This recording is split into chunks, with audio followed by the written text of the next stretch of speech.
Hi friends, ఈరోజు మళ్ళీ చేపల కూర మా ఇంట్లో. ఎందుకంటే మొన్న కేజీన్నర చేపలు తెచ్చాక నేను ఒక్కదాన్నే కాబట్టి తినేది.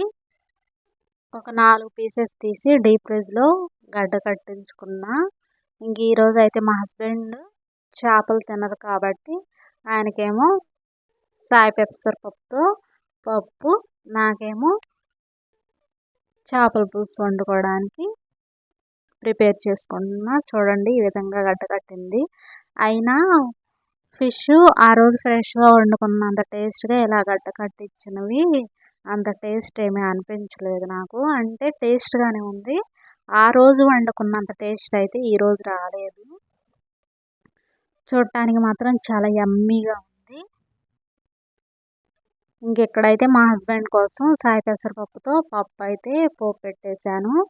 1/2 అవర్ నానబెట్టుకొని 2 విజిల్స్ ఇచ్చేసుకొని కుక్కర్లో వేసి తర్వాత పోపు పెట్టుకోవడమే. టమాటాలు, పచ్చిమిర్చి వేసి అంతే. నెయ్యితో తింటే టేస్ట్ అయితే అదిరిపోతుంది ఈ విధంగా. ఇంకెక్కడైతే పులుసు అయితే రెడీ అయిపోయింది.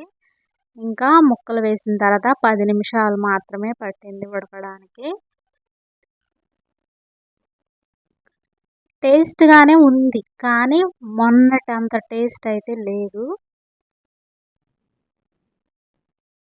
ఈ 4 ముక్కలు ఈరోజు 2 తిన్నా, మళ్ళీ తెల్లారి కూడా ఉంది. రేపైతే ఇంకా ఎక్సలెంట్గా ఉండదు కర్రీ. లైక్ చేయండి. Thank you for watching.